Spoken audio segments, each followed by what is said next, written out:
Hey guys what's up. तो आज हम लोग बात करेंगे एम्पूटेशंस एंड इंडिकेशंस के बारे में। तो एम्पूटेशंस का क्या मतलब होता है? सबसे पहले एम्पूटेशन कहाँ सुना था तुमने? अपने फर्स्ट ईयर में सुना होगा एम्पूटेशन, राइट? एम्पूटेट कर देंगे किसी चीज़ को, ठीक है ना। तो मैं जब फर्स्ट ईयर में था, बहुत ही मतलब कि थोड़ा कहानी टाइप का है। तो फर्स्ट ईयर में क्या हुआ था, मेरे से वाइवा लिया जा रहा था, ठीक है। अपर लिम का आई गेस वाइवा था। तो उनने मेरे से पूछा था कि गैंग्रीन हो जाएगा अगर अपर लिम में तो क्या करेंगे। तो मेरे को किसी एक बच्चे ने बताया था पहले वाइवा जो देके आया है कि एम्पूटेट कर देंगे, एम्पूटेट, ठीक है ना। तो मैंने बोल दिया एम्पूटेट कर देंगे। तो पूछते हैं मेरे से, अच्छा बता ये एम्पूटेट का क्या मतलब होता है। तो मेरे को उस टाइम पे आता नहीं था चीज़, ठीक है ना, कि एम्पूटेट का मतलब क्या होता है। फर्स्ट ईयर की बात बता रहा हूँ, ठीक है ना। तो मैंने बोल दिया कि मतलब उसमें हम लोग उसको हड्डी फिर से वापस जोड़ने की कोशिश करेंगे, उसका मतलब वेस्कुलाइजेशन ढंग से करेंगे, ठीक है ना। तो टीचर ने मेरे से पूछा कि मैंने एक सवाल पिछले वाले बच्चे से पूछा था एम्पूटेट कर देंगे, उसने सही बताया, तूने मतलब नहीं पूछ के आया। तो उसने मेरे को फेल किया था और पूरे बैच में मेरे को खाली 10 में से 2 नंबर दिए थे, बाकी सारे पास थे, ठीक है ना। तो एम्पूटेशन का मतलब मेरे को तो उस दिन मैं जाके देखा, पूरा एम्पूटेशन मैंने रिसर्च कर डाली, ठीक है ना। तो एम्पूटेशन बेसिकली क्या होता है आप समझो। अब फाइनल ईयर में आ गए, ऑर्थोपेडिक्स का बहुत ही इंपॉर्टेंट टॉपिक है एम्पूटेशन, ठीक है ना। आई गेस तुम्हें ये टॉपिक जो है बहुत ही अच्छे से पढ़ना पड़ेगा, क्योंकि तुम्हारे ऑर्थोपेडिक्स के लिए ये बहुत ही इंपॉर्टेंट टॉपिक है, राइट। अगेन जैसे तुम्हारा नेक्स्ट होने वाला है या जो भी नीट होने वाला है, जो कि इंडियन स्टूडेंट्स का है, और कई बाहर के स्टूडेंट्स हैं जैसे बांग्लादेश, पाकिस्तान, नेपाल, जहाँ के उनके एग्जाम्स में यह पूछा जाता है, राइट। तो अगर तुम्हारा बाई चांस भी थ्योरी का पेपर होता है तो तुम्हारे एम्पूटेशंस बहुत ही इंपॉर्टेंट है और इसके टाइप्स बहुत इंपॉर्टेंट है, इसे समझना बहुत इंपॉर्टेंट है, ठीक है, ऑर्थोपेडिक्स के पॉइंट ऑफ कंसर्न से, राइट। एम्पूटेशन सर्जरी में भी आता है, क्योंकि तुम्हें कभी कभार हो सकता है कि गैंग्रीन हो जाए, गैंग्रीन फुट, डायबिटिक फुट, जहाँ पे हम लोग एम्पूटेट कर देते हैं बेसिकली लिम्स को। एम्पूटेट तब करते हैं जब वाइटलाइज टिश्यू बहुत ही कम बचाने की संभावना बहुत ही कम रहती है, राइट। तो इसमें क्या करते हैं, बेसिकली क्या होता है, डेफिनेशन की समझने की कोशिश करेंगे कि सर्जिकल रिमूवल ऑफ लिम्ब और part of limb through a bone और मल्टीपल बोन, राइट। क्या होता है, एक एम्पूटेशन होता है, एक आर्टिकुलेशन होता है, ठीक है, डिसआर्टिकुलेशन या, ठीक है ना। तो उसमें क्या होता है, बेसिकली हम लोग यहाँ पे सर्जिकल रिमूवल ऑफ लिम्ब करते हैं, यहाँ पे लिम्ब काट के फेंक देते हैं, ठीक है ना। लेकिन हम लोग उसको थ्रू द बोन्स करते हैं, थ्रू द जॉइंट्स नहीं करेंगे। Part of limb through the bone और मल्टीपल बोन के थ्रू या पार्ट ऑफ बोन के थ्रू। डिसआर्टिकुलेशन में क्या होता है कि वहाँ पे थ्रू द जॉइंट करते हैं, यहाँ पे हम लोग थ्रू द बोन करते हैं। Amputation, right, part of limb, surgical removal of a part of a limb. Overall most common cause in world is peripheral vascular disease. Peripheral vascular disease में most common cause होता है, जैसे Burgess disease हो गया या कोई भी तुम्हारा अल्सर पल्सर, जो भी वैस्कुलर डिजीज हो गया, ठीक है ना। तो उस सब केसेस में हम लोग ज़्यादा करते हैं, कोई फिस्टुला या कोई रेनॉल्ड्स डिजीज, थ्रोम्बोएंजाइटिस, ठीक है, डायबिटिक फुट वगैरह के केसेस में हम लोग क्या करते हैं, इसको हम लोग एम्पूटेशंस करते हैं मोस्ट कॉमनली, ठीक है। Most common in India is RTA, road traffic accidents. Most common India में हम लोग क्या होता है कि रोड ट्रैफिक एक्सीडेंट्स के केसेस में हमें एम्पूटेट करना पड़ता है। इसमें क्या होता है, एक मिस स्कोर होता है। मिस स्कोर क्या होता है, देखो समझने की बात करो। मैंगल्ड एक्सट्रीमिटी सीवियरिटी स्कोर, अब सुनने में तो बहुत ही खतरनाक सा लग रहा है, अरे ये क्या है मिस स्कोर? मिस स्कोर क्या है भाई? मैंगल्ड एक्सट्रीमिटी सीवियरिटी स्कोर बहुत ही आसान सा स्कोर है। Tells about the survival of the limb after crush injury. Mangled extremity severity score, ठीक। यहाँ पे क्या हम लोग बेसिकली देखते हैं कि लिम्ब सर्वाइव कर पाएगा कि नहीं आफ्टर क्रश इंजरी। मान लो RTA हो गया, क्रश इंजरी हो गई, लिम्ब सर्वाइव करने की कितना चांस है कि हमें ये स्कोर बताता है। 4 पैरामीटर्स होते हैं, खाली पैरामीटर्स के नाम याद रखो, ठीक है ना। स्कोर हमें स्कोरिंग जाननी नहीं है, लेकिन बेसिक आइडिया होना चाहिए। 4 पैरामीटर्स कैसे याद करेंगे? सीवा मतलब एक सीवा होता है ना। अगर तुमने अभी हाल फिलहाल में एक मूवी आई है, आई गेस उसका नाम ब्रह्मास्त्र है, राइट। तो उसमें नहीं बोलती आलिया भट्ट शिवा, उसका मतलब ये पूरी फिल्म मैंने देख डाली, उसमें इसके अलावा मेरे को आलिया भट्ट का एक भी डायलॉग नहीं समझ में आया, उसने बस खाली शिवा ही शिवा बोला है, ठीक है ना। तो उसी से याद कर लेना कि मेस स्कोर में शिवा आएगा। क्या क्या होता है, शॉक होता है, इस्चीमिया होता है, वेलोसिटी ऑफ ट्रॉमा होता है और एज ऑफ पेशेंट होता है, राइट। क्या क्या होगा? Shock, ischemia, velocity of injury, age of patient होगा। क्या क्या होगा? शॉक, इस्चीमिया, वेस्कुलर मतलब कि वेलोसिटी ऑफ ट्रॉमा और तुम्हारा एज, राइट। टोटल स्कोर 11 का होता है, अगर 7 से ज़्यादा है तो limb can not survive, it requires amputation. बस इतना याद रखो कि shock, ischemia, velocity of trauma और एज पे जो स्कोरिंग होती है, इसमें टोटल स्कोरिंग 11 की होती है, लेकिन अगर 7 से ज़्यादा या 7 की इक्वल स्कोर हो जाए तो एम्पुटेशन का हमें रिक्वायरमेंट होता है। तो इंडिकेशंस ऑफ एम्पुटेशन बहुत इंपॉर्टेंट सवाल है। इंडिकेशन कब है इंडिकेशंस हम लोग के? Done in cases of dead dangerous dumb limb. Dead हो गया है, मतलब मान ले कि जो वहाँ पे पूरा डीवाइटलाइज टिश्यू आ गए, अब सारे के सारे वाइटल टिश्यू डीवाइटलाइज हो गए, डेड हो गए हुए, ठीक है ना। डेंजरस है, मान ले कि कोई डायबिटिक फुट है, वो तेज़ी से ऊपर की तरफ प्रोग्रेशन कर रहा है, ठीक है। गैंग्रीन है, वो तेज़ी से वो और भी इन्फेक्शन करा के सेप्टिसीमिया कॉज करा सकता है, ठीक है। डेड डेंजरस, डम मतलब ख़त्म हो चुका है, पैर का कोई काम ही नहीं है हमें, ठीक है ना। वो खाली एज ए एक मतलब कि फालतू का पड़ा हुआ है, जो वेस्टिजियल हो गया है, मतलब एक तरीके से काम ही नहीं है उसका। अभी पैरालिसिस हो गया, कुछ वहाँ पे काटने की ज़रूरत है, मतलब कुछ नहीं बचा है उधर, ठीक है। तो काट के हटा ही दो उससे, अच्छा ये फालतू पड़ा रहेगा शरीर में, क्या दिक्कत मतलब कि वो रहेगा, ठीक है ना, हटा दो। Dead dangerous dumb limb. Crush injury में हो सकता है कि जैसे RTA most common in India, peripheral vascular diseases like diabetes mellitus most common in world, ठीक है। ये डेड टिश्यू है। फ्रॉस्ट बाइट में भी हो सकता है भाई, कि हाँ फ्रॉस्ट बाइट में इस्चीमिया के कारण से हो सकता है, वैस्कुलर कंपार्टमेंट सिंड्रोम वगैरह। Crush injury, peripheral vascular disease, frostbite, ये डेड हो गया। डेंजरस या जैसे ट्यूमर हो गया, गैस गैंग्रीन हो गया, ठीक है ना। डम्ब लिम्ब क्या होगा? Congenital deficiency of limb, abnormal limb, neuromuscular diseases like polio, ठीक है। मान ले पोलियो ओलियो हो गया, ठीक है, तो डम्ब लिम्ब है, एबनॉर्मल लिम्ब है, कंजेनाइटल डिफिशियंसी हो गया लिम्ब का, तो वहाँ कर सकते हैं हम लोग, ठीक है ना। डम्ब लिम्ब में कंजेनाइटल डिफिशियंसी, एबनॉर्मल लिम्ब और पोलियो पैरालिसिस, ठीक। टाइप ऑफ एम्पुटेशन क्या है?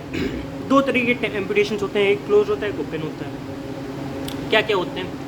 क्लोज में when the skin is closed in the primary surgery, हमने क्या किया कि स्किन को हमने क्लोज कर दिया। मान ले हमने एम्पुटेट कर दिया, ठीक है ना, हड्डी से हमने एम्पुटेट कर दिया। स्किन का हम लोग फ्लैप ज़्यादा ले लेते हैं और स्किन का भी फ्लैप से कवर कर देते हैं, जैसा कि ज़्यादातर हम लोग उसमें करते हैं, ठीक है ना। क्लोज्ड एम्पुटेशंस में स्किन का फ्लैप लेके हमने कवर कर दिया, ठीक है, क्लोज कर दिया प्राइमरी सर्जरी में। ओपन में क्या करते हैं? When the skin is kept open and close in the second stage. क्या होता है कि हमने जैसे कि कुछ ये इन्फेक्टिव वुंड आ गया हमारे यहाँ, कंटामिनेटेड इन्फेक्टेड वुंड, जो कि मोस्टली RTA केसेस में देखने को मिलते हैं। तो इन्फेक्टेड या कंटामिनेटेड स्टमक को हमने कुछ देर तक ओपन लेंगे, लेकिन सेकेंडरी हम लोग स्टेप में, सेकंड स्टेज में हम लोग क्लोज कर देंगे, ठीक है ना। Amputation for ischaemic condition, amputation for ischaemic condition के लिए प्रिंसिपल्स ऑफ एम्पुटेशन क्या क्या हैं, ठीक है ना। प्रिंसिपल ऑफ एम्पुटेशन क्या क्या है? टॉर्निकेट, रिड्यूस ब्लीडिंग, ठीक है ना। तो हमने टॉर्निकेट डाले, लेकिन कॉन्ट्राइंडिकेशन क्या है? इस्चीमिया पेरिफेरल वैस्कुलर डिजीज में हम लोग टॉर्निकेट नहीं डालते, टॉर्निकेट डालेंगे तो और दिक्कत हो जाएगा उसको, ऑलरेडी वहाँ पे ब्लड सप्लाई कम है, हम और कम कर दे रहे हैं, तो नहीं करना चाहिए। टॉर्निकेट रिड्यूस ब्लीडिंग कर देता है, ठीक है ना। टॉर्निकेट तब डालना चाहिए कि जब RTA केसेस हो।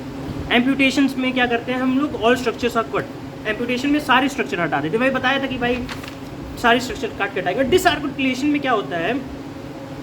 When cut through a joint, bone not cut, bone को नहीं काटेंगे, हमने जॉइंट के थ्रू काट दिया। डिसआर्टिकुलेशन, ये पूछता है एग्जाम में कि एम्पुटेशन और डिसआर्टिकुलेशन में क्या अंतर है, ठीक है ना। तो एम्पुटेशन में बेसिकली हम लोग बोन के थ्रू जा सकते हैं, ठीक है, काटना हो गया, ठीक है, सर्जिकल रिमूवल ऑफ लिम्ब और part of limb through the bone. लेकिन डिसआर्टिकुलेशन के केस में हम लोग क्या कर सकते हैं? थ्रू द जॉइंट, हमने कट थ्रू द जॉइंट ही करना है, उनको बोन के थ्रू नहीं जा सकते हम लोग। मेथड्स ऑफ क्लोजर, क्या क्या मेथड्स हो सकते हैं, ठीक है। एक मायोडेसिस होता है, एक मायोप्लास्टी होता है। मायोडेसिस में क्या होता है? Group of muscles is sutured with the bone. अब कोई मसल की, जैसे ये ग्रुप ऑफ मसल्स है, ठीक, क्या ग्रुप ऑफ मसल्स है, सूचर्ड कर देंगे बोन्स के, तो ये क्या होगा? स्टेबल स्ट्रॉन्ग आइडियल हो जाएगा। Group of muscles sutured with the bone, stable strong ideal, ठीक है। ग्रुप ऑफ मसल्स को हमने लाके बोन के साथ सूचर कर दिया, स्टेबल स्ट्रॉन्ग आइडियल होगा ये। अलाउज फॉर रिहैबिलिटेशन, यहाँ पे क्योंकि वैस्कुलैरिटी में मसल्स आएंगी तो आज के उसके साथ ब्लड वेसल्स आएंगी, तो रिहैबिलिटेशन का चांसेस ज़्यादा होगा। कॉन्ट्राइंडिकेशन इन पेरिफेरल वैस्कुलर डिजीज एम्पुटेशन, ये कॉन्ट्राइंडिकेटेड होता है पेरिफेरल वैस्कुलर डिजीजेज के एम्पुटेशन के कारण, क्योंकि वहाँ पे हो सकता है उसी ब्लड वेसल्स में आपकी वैस्कुलरिटी कम हो जाए, ठीक है, वो और नेक्रोसिस करा देगा, ठीक है, इसलिए वहाँ पे कॉन्ट्राइंडिकेट करते हैं मायोडेसिस को। मायोप्लास्टी में क्या होता है? Done in peripheral vascular disease amputation, ischaemia, ठीक है ना। तो पेरिफेरल वैस्कुलर डिजीज एम्पुटेशंस में हम लोग करते हैं इस्चीमिया के केसेस में। Bone cut 5 centimetre shorter, vessel is double ligated. Bone को हमने 5 सेंटीमीटर शॉर्ट काटा और वेसल को हमने डबल लाइगेट किया। Nerve should be stretch and then cut so that they retract into soft tissue. तो हम लोग क्या करते हैं कि हमने बोन को 5 सेंटीमीटर छोटा काटा, ठीक है ना, और वेसल्स को डबल लाइगेट किया, ताकि अगर कोई वैस्कुलर डिजीज रहे तो भी वो दिक्कत ना करे, डबल लाइगेट कर देते हैं इसीलिए। और हमने नर्व को पहले तो पुल किया, फिर स्ट्रेच किया, ठीक है ना, और फिर हमने उसको काटा, मतलब कि देन कट, ठीक है, ताकि वो रिट्रैक्ट कर जाए सॉफ्ट टिश्यू के अंदर में, पूरा अंदर चला जाए, ठीक है ना, बाहर की तरफ ना आए नर्व, नहीं तो बहुत दिक्कत है, वो फैंटम लिम्ब कर सकता है, ठीक है ना। कट कर देंगे, नर्व को स्ट्रेच करेंगे, कट कर देंगे तो रिट्रैक्ट कर जाएगा पूरा। दो तरीके से अब हम लोग स्किन का मतलब फ्लैप्स लेते हैं, तो एक स्क्यूड होता है, एक सिमेट्रिकल होता है, ठीक है ना। स्क्यूड में क्या होता है बेसिकली स्क्यूड में बेसिकली क्या होता है कि पोस्टीरियर फ्लैप जो होता है वो एंटीरियर फ्लैप से बड़ा होता है। मान ले तुम लोग देखो, अपने खुद इमेजिन करना अपने, ठीक है ना, तुमने अपने लोअर लिम्ब का एम्पुटेशन कर दिया, राइट। अब तुम्हारा एक पोस्टीरियर फ्लैप जो है स्किन का, पोस्टीरियर पीछे वाली स्किन जो है लंबी कर दी, आगे वाली स्किन छोटी कर दी, और पीछे वाली स्किन को उठा के आगे वाली स्किन से सूचर कर दिया, ठीक है ना। अब यही मैंने सिमेट्रिकल किया, सिमेट्रिकल में एंटीरियर फ्लैप पोस्टीरियर फ्लैप बराबर कर दिया, ठीक है ना। कौन सा ज़्यादा स्टेबल रहेगा तुम्हारे हिसाब से, सोचो। ऑब्वियसली स्क्यूड वाला। क्यों? क्योंकि जो पोस्टीरियर स्किन है वो एक कंटिन्यूएशन में है, लेकिन जो सिमेट्रिकल है वो वहाँ पे जहाँ पे तुम अपना प्रेशर लगाओगे, हो सकता है कि जहाँ पे तुम्हारा नीचे जाके फोर्स लगे ग्रेविटी के अराउंड, वो जाके वो डेहिसेंस करा दे, स्कार डेहिसेंस करा दे, लेकिन वहाँ पे तो पोस्टीरियर फ्लैप है, उसका सारा प्रेशर उस पर पोस्टीरियर फ्लैप पे पड़ रहा है, लेकिन जो सिमेट्रिकल वाला है वो दोनों फ्लैप से पड़ रहा है, एंटीरियर प्लस पोस्टीरियर, वहाँ पे सूचर भी लगा है। तो यही चीज़ है कि हम लोग स्क्यूड वाले को ज़्यादा प्रेफर करते हैं। Prefer as the suture line will be anterior to the mid coronal plane. Suture line जो होगा एंटीरियर होगा, क्योंकि पोस्टीरियर फ्लैप बड़ा है, पोस्टीरियर फ्लैप को आगे की तरफ सिल रहा है। Prosthesis will not be on the suture line. अगर प्रोस्थेसिस हम लोग आ रहे हैं तो सूचर लाइन पे नहीं होगा, ठीक है ना। सिमेट्रिकल में क्या होता है कि anterior flap is equals to posterior flap, right. Suture line will be at the bottom of the stump. Suture line जो होगा बॉटम ऑफ द स्टंप होगा, तो can lead to suture dehiscence and और failure of aiding prosthesis. Suture dehiscence करा देगा और failure of aiding prosthesis करा देगा। और इसके आगे क्या हम लोग पढ़ेंगे कि कॉम्प्लिकेशंस ऑफ एम्पुटेशंस क्या क्या हो सकते हैं। कॉम्प्लिकेशन में क्या क्या हो सकता है? इन्फेक्शन, ब्लीडिंग, फ्लैप नेक्रोसिस, ठीक है ना। इन्फेक्शन हो सकता है कि भाई हमने एम्पुटेशन कर दिया लेकिन अच्छे इंस्ट्रूमेंट्स नहीं किया, एसेप्टिक प्रिकॉशंस नहीं लिए, ठीक है, तो इन्फेक्शन हो गया, ब्लीडिंग हो गया, ठीक है, ज़्यादा ब्लीडिंग हो गया, वैसे कुछ उल्टी पुल्टी काट दी, ब्लीडिंग ज़्यादा हो गया, फ्लैप नेक्रोसिस हो गया। एम्पुटेशन न्यूरोमा हो सकता है, फैंटम लिम्ब सेंसेशन हो सकता है, टीपीसी मतलब excision TENS transcutaneous electric nerve stimulation, ये सब पे डायग्नोज कर सकते हैं, इंटरफेरेंशियल थेरेपी कर सकते हैं, ठीक है ना। एम्पुटेशन न्यूरोमा बस इतना याद रखा, ये सब फालतू की चीज़ें मत याद रखना। फालतू ज़्यादा नहीं फालतू पढ़ना है, फालतू नहीं पढ़ना है, जो इंपॉर्टेंट है वो पढ़ो। Amputation neuroma, phantom limb sensation, ठीक। Guillotine amputation. गुलेटिन तुमने सुना होगा, गुलेटिन एक तुमने शब्द सुना होगा फ्रेंच रिवॉल्यूशन के दौरान में, ठीक है ना। गुलेटिन हम लोग यूज़ करते थे, वहाँ पे क्या करते थे, बेसिकली किसी को सजा देनी होती थी उसका गला रखते थे एक चॉपर पे। चॉपर मतलब मान ले ब्लेड के दो ब्लेड से, ठीक है। एक पहले क्या करते थे, गला नीचे रख देते थे एक उस पर, और ऊपर से ब्लेड फेंकते थे, ब्लेड छोड़ते थे, सीधा गला उसका कट जाता था, तो उसको कहते हैं गुलेटिन। तो इसी तरह उसी मैकेनिज्म पे ग्लूटाथियोन एम्पुटेशन है। इसमें क्या करते हैं, guillotine amputation is used in emergency situation for contaminated wound और इन्फेक्शन। ये इमरजेंसी सिचुएशन में हम लोग करते हैं फॉर कंटामिनेटेड वाउंड और इन्फेक्शन, बेसिकली आरटीए के केसेस में, ठीक है ना। Skin muscle bone are divided at the same level. Skin muscle bone को एक लेवल पे हम लोग डिवाइड कर देते हैं, काट देते हैं, एक का एक काट देते हैं। इमरजेंसी सिचुएशन में फट से काटेंगे आरी लेके, ठीक। आरी लेके काटना बहुत लोग करते हैं, काटना वाला काम तो बहुत लोग करते हैं, ठीक है ना। आरी लेके काटना, जैसे ऐसे भी काटना, ठीक है ना।